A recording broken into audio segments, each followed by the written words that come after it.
Você está olhando para o céu noturno. Uau! Durante grande parte da nossa história, procuramos vida nas estrelas e nos planetas próximos a elas. Mas o espaço também tem olhos. E tem alguém, em algum lugar, olhando para nós. Talvez. Os cientistas afirmam que pelo menos 29 planetas distantes podem estar nos observando agora. Então arrume o cabelo e sorria. Até agora, identificamos pelo menos 1.715 sistemas estelares vizinhos da Via Láctea, que podem detectar nosso planeta com telescópios convencionais. Essas estrelas estão localizadas em nossa galáxia. Então, se apontassem seus equipamentos para o nosso Sol, mais cedo ou mais tarde, veriam um pequeno ponto que passa entre nossa estrela natal e o observador. Isso é chamado de trânsito. Trata-se de um método de detecção de planetas em astronomia. Por exemplo, você pode observar fenômenos de trânsito em casa com um telescópio. Basta apontá-lo para o Sol e esperar. Então verá Mercúrio, o planeta mais próximo do Sol. E agora você o vê como um pequeno ponto. O processo de trânsito de Mercúrio pode durar cerca de 5 horas.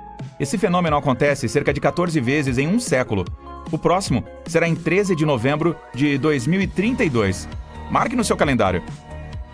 Da mesma forma, é possível observar Vênus, o segundo planeta mais próximo do Sol. Mas como está mais longe, seus trânsitos são menos frequentes. Os últimos foram em 2004 e em 2012. O próximo par é esperado em 2117 e 2125. Ei, eu não vou estar por perto, então. Portanto, esses sistemas estelares têm a oportunidade de dar uma olhada em nosso planeta, mas telescópios de longo alcance funcionam um pouco diferente. Na verdade, o observador não verá um ponto preto com o Sol ao fundo. O equipamento medirá o brilho da nossa estrela. Quando a Terra começar seu trânsito entre o Sol e o observador, o telescópio registrará uma ligeira queda no brilho da estrela, porque nosso planeta estará bloqueando o caminho dos raios solares. Os cientistas distantes de civilizações extraterrestres poderão calcular a diminuição de brilho e determinar o tamanho do nosso mundinho. Mas nem todos os mais de 1.700 sistemas estelares podem ter vida extraterrestre. Os cientistas reduziram a possibilidade a 29 deles, próximos de algumas dessas estrelas. Eles são potencialmente habitáveis, ou seja, semelhantes à Terra em tamanho, e estão dentro da zona habitável de sua estrela hospedeira. Isso significa que não estão muito perto dela, o que não é muito quente para uma vida em potencial. A água não evapora lá como em uma panela fervente, e eles também não estão muito longe, o que quer dizer que não é muito frio e a água não congela em espessas camadas de gelo. E como ela é a base da vida, podemos assumir que a vida pode existir neles. Teoricamente, esses planetas poderiam ter visto o trânsito da Terra nos últimos 5.000 anos. Então, enquanto estávamos construindo as pirâmides de Gizé ou Stonehenge, uma civilização extraterrestre poderia estar nos observando. Um desses planetas fica a apenas 11 anos-luz da nossa casa, perto da estrela Ross 128, uma anã vermelha na constelação de Virgem. Há um exoplaneta com cerca de 2 vezes o tamanho da Terra, bem na zona habitável de sua estrela hospedeira. Teoricamente, os habitantes de lá podem nos ver transitando pelo Sol regularmente por 2.000 anos. Mas há cerca de 900, o planeta perdeu sua posição e não pode mais continuar a sua observação. O outro, de onde a Terra pode ser vista em trânsito, fica a 12 anos-luz e meio de distância, perto da estrela chamada Teegarden. A janela para nos ver se abrirá lá em cerca de 29 anos. Estamos apostando muito no sistema de estrelas TRAPPIST-1, que hospeda pelo menos 7 exoplanetas, quase como o nosso sistema solar. E 4 deles estão na zona habitável da estrela. Mas eles terão que esperar 16 séculos para poder começar a nos observar. No entanto, podemos tentar fazer contato com esses planetas agora. Eles estão todos perto o suficiente de nós para captar nossos sinais de rádio.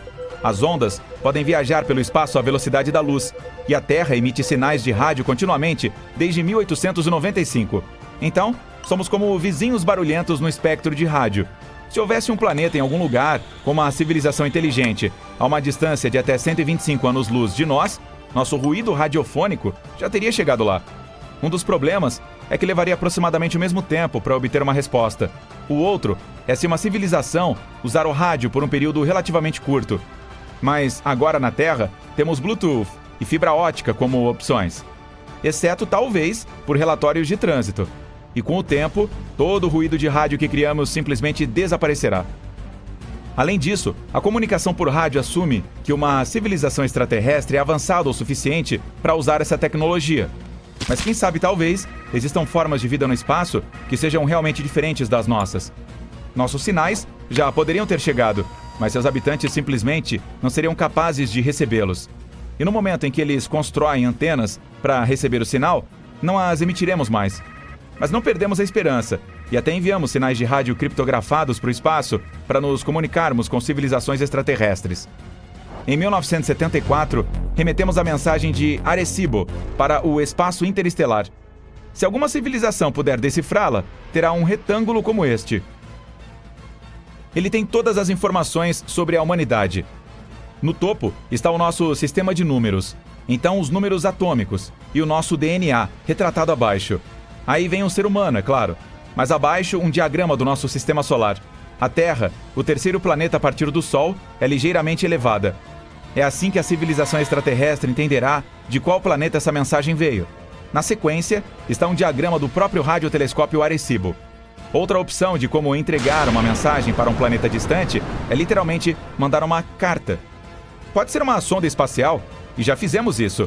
Estas são as Voyagers 1 e 2, lançadas em 1977 e ainda em operação. Em 2012, a Voyager 1 se tornou o primeiro objeto feito pelo homem no espaço interestelar. Ela viaja para estrelas distantes e carrega uma mensagem escrita em um disco de ouro. Esse objeto contém saudações em 55 idiomas da Terra, além de muita música de diferentes partes daqui, sons diferentes como o ruído do oceano, vozes humanas e de animais.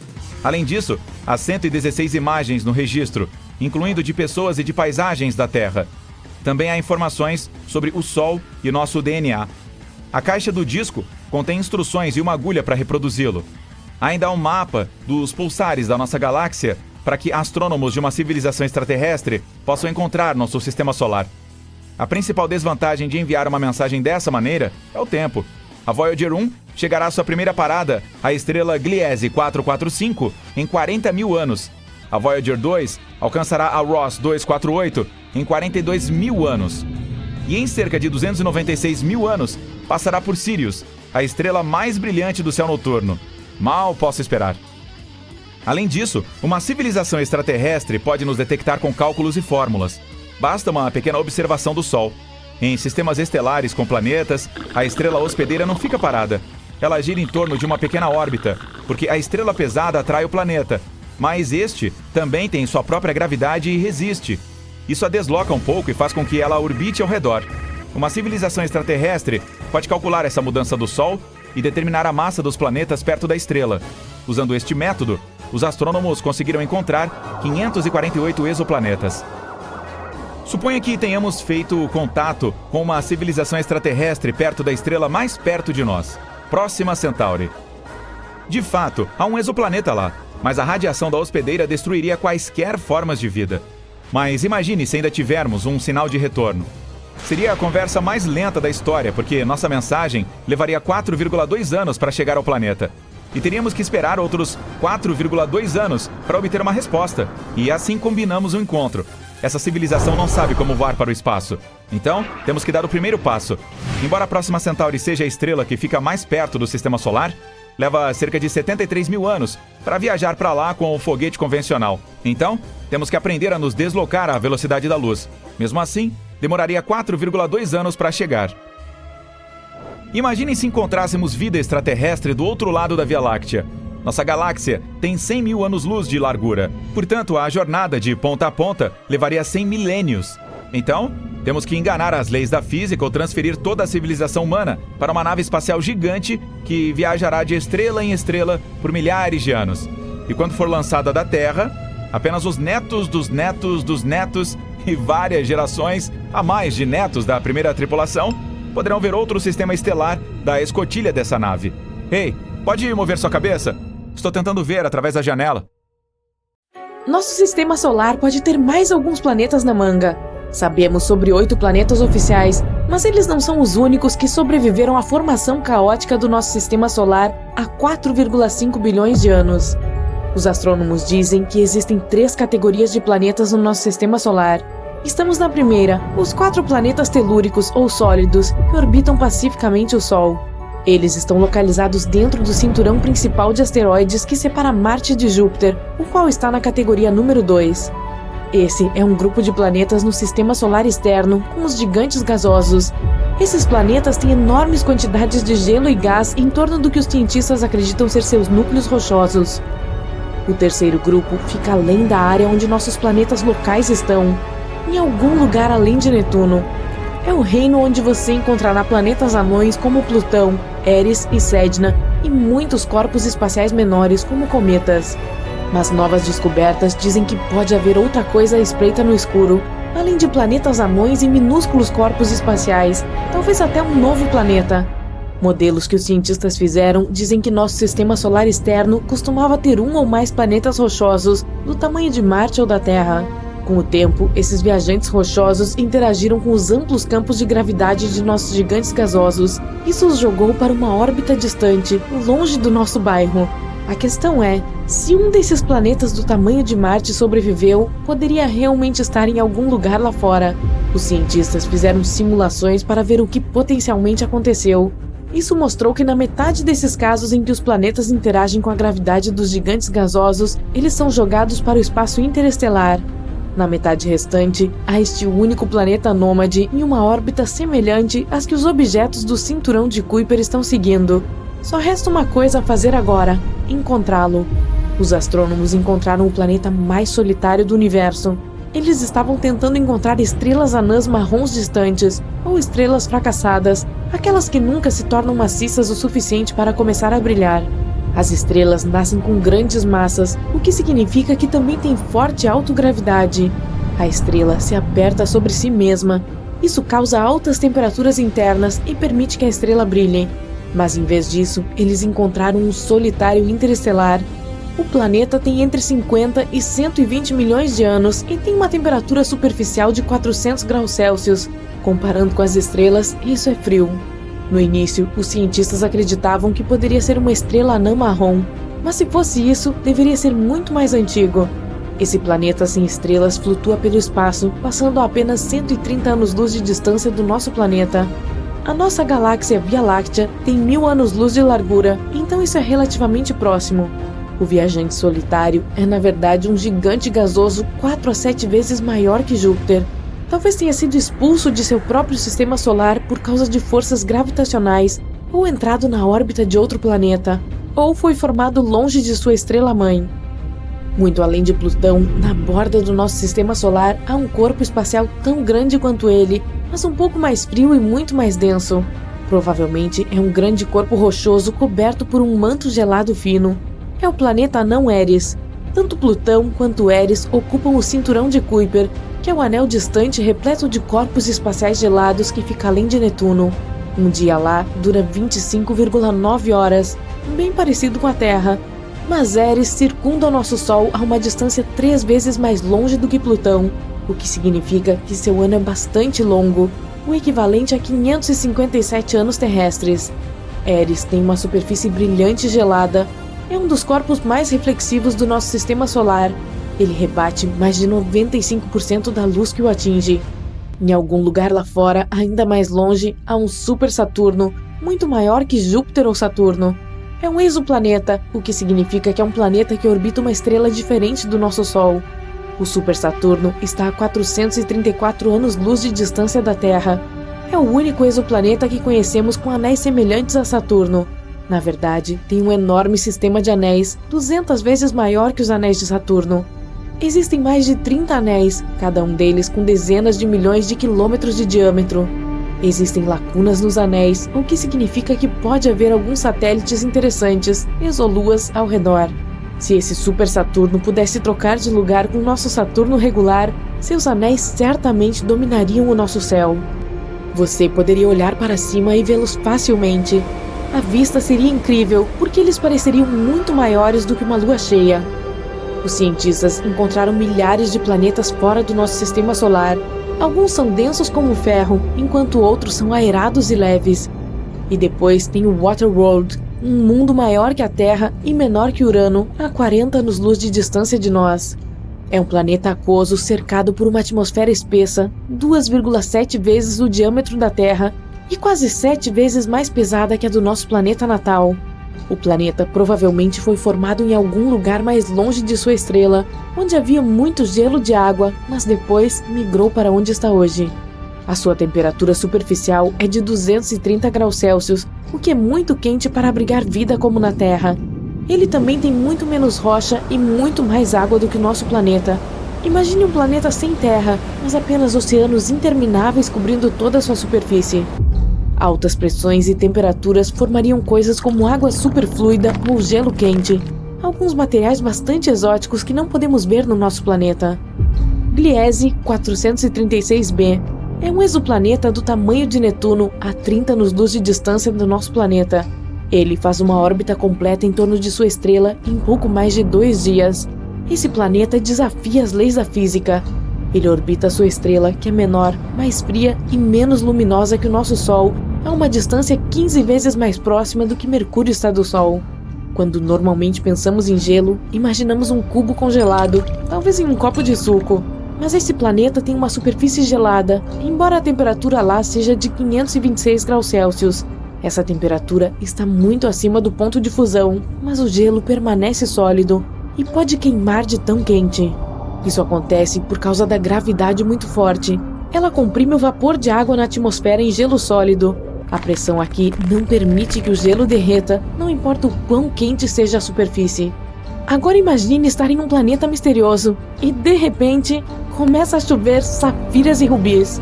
Um exoplaneta distante, um gigante gasoso a 1000 anos-luz de distância da Terra, localizado na constelação de Cisne e 16 vezes maior, tem clima específico com tempestades bastante violentas. Rubis e safiras são espalhados pelo planeta quando chove. No lado noturno do planeta, há uma grande quantidade de corindo na atmosfera, e corindo é um mineral do qual safiras e rubis são feitos. Nuvens de corindo são incríveis. O planeta é atormentado por ventos fortes que muitas vezes se transformam em tempestades poderosas que empurram enormes massas dessas nuvens pelo corpo celeste. Embora o planeta seja inabitável, certamente seria legal ir lá e pegar algumas pedras preciosas. Ainda assim, o clima é bastante selvagem, além de as temperaturas estarem acima de 2.500 graus Celsius. Em comparação, Vênus é o planeta mais quente do nosso sistema solar e sua temperatura é de apenas 475 graus Celsius. Procurando pelo espaço sideral, você pode ver um belo pontinho azul na escuridão sem fim. É um exoplaneta que fica a 63 anos-luz de nós, na constelação da Raposa, mas é muito mais quente e maior do que o nosso planeta. Tem em torno do tamanho de Júpiter e completa a órbita em torno de sua estrela hospedeira em apenas 2,2 dias terrestres. Essa órbita está tão próxima que o planeta provavelmente tem rotação sincronizada. Isso significa que está sempre mostrando apenas um lado para sua estrela, como a nossa Lua sempre mostra um lado para a Terra. O clima aqui é louco. Os ventos sopram com velocidades de até 8.700 km por hora, o que é 7 vezes a velocidade do som. O vento mais rápido na Terra atingiu apenas a marca de 370 km por hora. E fica melhor.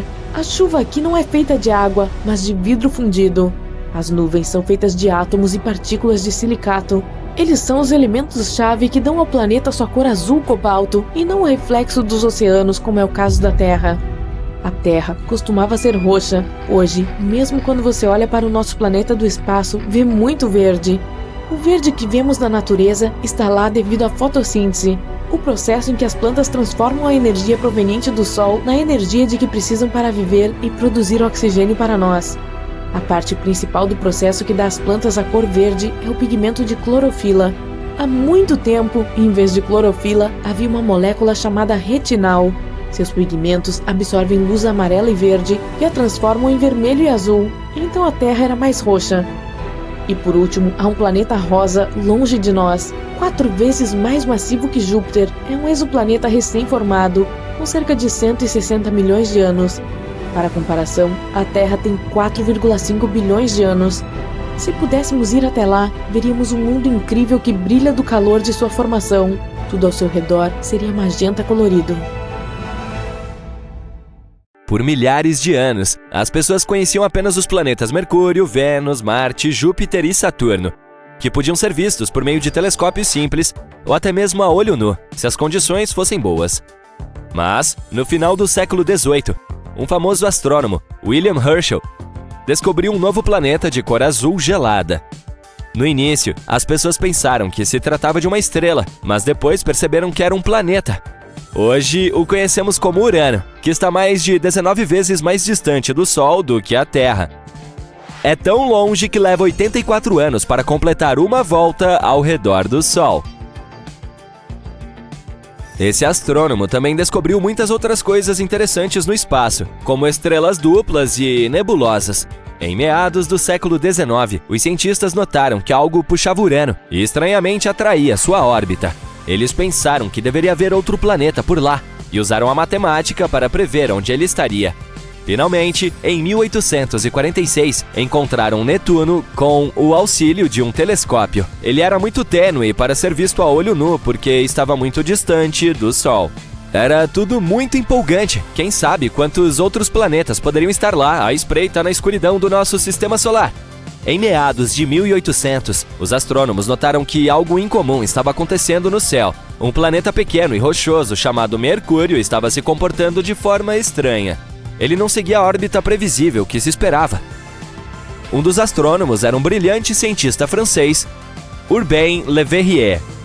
Ele apresentou uma teoria de que poderia haver outro planeta em nosso sistema solar que ninguém havia descoberto ainda e que estaria localizado em algum lugar entre Mercúrio e o Sol. Esse corpo celeste hipotético, que o astrônomo chamou de Vulcano em homenagem ao deus romano do fogo, teria uma superfície incrivelmente quente e poderia ser uma possível explicação para o estranho comportamento de Mercúrio. Le Verrier nunca afirmou com certeza que Vulcano era realmente a única coisa que estava perturbando a órbita de Mercúrio, mas, empolgados com a possibilidade de descobrir um novo planeta, astrônomos de todo o mundo aceitaram a ideia de Vulcano. Para algo que não existia, as pessoas se empenharam em desenvolver ideias e obter informações sobre ele. Alguns cientistas não achavam provável que tivessem deixado passar outro planeta tão grande quanto Mercúrio. Teria sido difícil não vê-lo até então, mas havia uma pequena chance de existir um menor dentro da órbita de Mercúrio que estivesse muito próximo do Sol e que não pudesse ser visto. Uma teoria dizia que estava a cerca de 20 milhões de quilômetros de distância da nossa estrela. Mercúrio é o planeta com a órbita mais excêntrica em nosso sistema solar, mas o ponto mais próximo que chega do Sol é cerca de 46 milhões de quilômetros. Isso significa que Vulcano estaria a menos da metade dessa distância. A teoria prosseguiu dizendo que, se ele existisse, orbitaria nossa estrela a cada 19 dias e 18 horas, e sua trajetória estaria inclinada cerca de 12 graus em relação a de outros planetas em nosso sistema solar. A posição de Vulcano, em seu ponto mais distante do Sol, ainda estaria muito próxima dele para ser vista a olho nu, mesmo durante o crepúsculo. A única chance de avistá-lo seria durante um eclipse solar ou quando passasse em frente ao Sol, o que, conforme a teoria, aconteceria de 2 a 4 vezes por ano. Havia uma teoria de que esse planeta misterioso estava tão próximo do Sol que só poderia ser visto durante um eclipse solar total, quando a Lua bloqueava o brilho ofuscante da estrela. Assim, toda vez que havia um eclipse, os cientistas olhavam para ela na esperança de vislumbrar Vulcano. Os pesquisadores estavam se esforçando muito, mas não importa o que fizessem, não conseguiam encontrar esse planeta misterioso. Alguns astrônomos afirmaram tê-lo visto durante eclipses, mas ninguém jamais conseguiu confirmar ou encontrar evidências disso. A teoria de Vulcano foi deixada à espera de tempos melhores. Einstein tinha uma ideia diferente. Você conhece a teoria da relatividade geral dele, certo? Foi então que ele afirmou que a gravidade não era um tipo de força natural, mas um resultado da curvatura do espaço-tempo devido à presença de objetos espaciais gigantes, como planetas e estrelas. Os planetas giram em torno do Sol em sua órbita normal, porque o espaço-tempo é curvo. Isso significa que eles estão meio que caindo em direção à estrela central do nosso sistema solar. Albert Einstein tentou explicar a órbita incomum de Mercúrio usando sua própria teoria da relatividade. Diferente dos outros planetas de nosso sistema solar, a de Mercúrio não era tão circular. Em vez disso, parecia oscilar levemente, como se houvesse uma força invisível puxando-o para longe. O genial cientista disse que isso poderia estar acontecendo porque a gravidade maciça do nosso Sol estaria, na verdade, curvando o tecido do espaço-tempo ao seu redor. Ele afirmou ser possível que essa situação tenha alterado um pouco a órbita de Mercúrio. A comunidade científica levou algum tempo para testar essa teoria, mas ela acabou parecendo ser a mais plausível. Embora a teoria de Einstein tenha nos dado uma explicação mais elegante para a estranha órbita de Mercúrio, alguns cientistas ainda mantinham a esperança em Vulcano. Foi especialmente difícil abandonar a ideia sobre ele, porque Mercúrio também é realmente difícil de ver de onde estamos. Porém, mais tarde, cada vez mais cientistas começaram a aceitar a teoria de Einstein acima de sua imaginação e observavam um eclipse solar total, especificamente para testar a teoria da relatividade de Einstein, não por causa de Vulcano. Este não foi o único planeta hipotético sobre o qual todos estavam falando. Na era mais recente, alguns acreditam que poderia haver um outro misterioso à espreita na parte externa de nosso sistema solar. Porém, é mais provável que este exista. Ninguém o viu diretamente ainda, mas simulações de computador mostram que o chamado Planeta 9 ou X provavelmente está em algum lugar além de Netuno. Ambos podem ser semelhantes em tamanho. O planeta X pode ser 10 vezes mais massivo do que a Terra e circular em torno da nossa estrela em uma forma alongada, além de estar em média 20 vezes mais distante do Sol do que Netuno. Um ano lá pode durar de 10 mil a 20 mil anos terrestres. Em comparação, um ano em Netuno leva 165 anos terrestres. Algo tão grande se movendo além desse planeta poderia explicar as órbitas incomuns de objetos menores no cinturão de Kuiper. Esta é a área do nosso sistema solar, além de Netuno e onde ele orbita. É muito provável que existam muitos asteroides, cometas e outros corpos menores lá, a maioria feita de gelo. Havia outro planeta hipotético chamado Nibiru. Você lembra dos rumores de que o mundo poderia acabar em 2012? Um dos cenários populares era Nibiru, que, segundo alguns, atingiria a Terra no final do ano. É claro que não aconteceu nada. Ainda estamos aqui, mas a ideia parecia interessante. As histórias começaram na década de 1970, quando um homem chamado Zecharia Sitchin mencionou Nibiru em seu livro O 12º Planeta, afirmando que ele orbita o Sol a cada 3.600 anos. Mas não há nenhuma chance de um corpo celeste com uma órbita tão excêntrica não perturbar outros planetas em nosso sistema solar com sua gravidade. E se ele realmente estivesse chegando tão perto da Terra em 2012, deveríamos ser capazes de vê-lo a olho nu. Alguns cálculos simples mostraram que Nibiru teria sido quase tão brilhante quanto Marte em seu ponto mais escuro e mais brilhante do que as estrelas mais fracas que você vê de uma cidade. Bem, talvez tenhamos mais sorte nos próximos 3.500 e poucos anos. Em 2011, apareceu um cometa chamado Elenin, que muitas pessoas pensaram que poderia ser Nibiru. Mas quando olhamos para cometas e planetas por meio de um telescópio, vemos que eles têm uma aparência diferente. Um cometa tem uma coma, que é uma atmosfera de gás, juntamente com uma cauda, algo que um planeta não tem. Além disso, ele não se chocou com a Terra. Chegou muito perto do nosso Sol e se desintegrou. Os pedaços que sobraram continuarão a se mover em direção ao sistema solar externo pelos próximos 12 mil anos.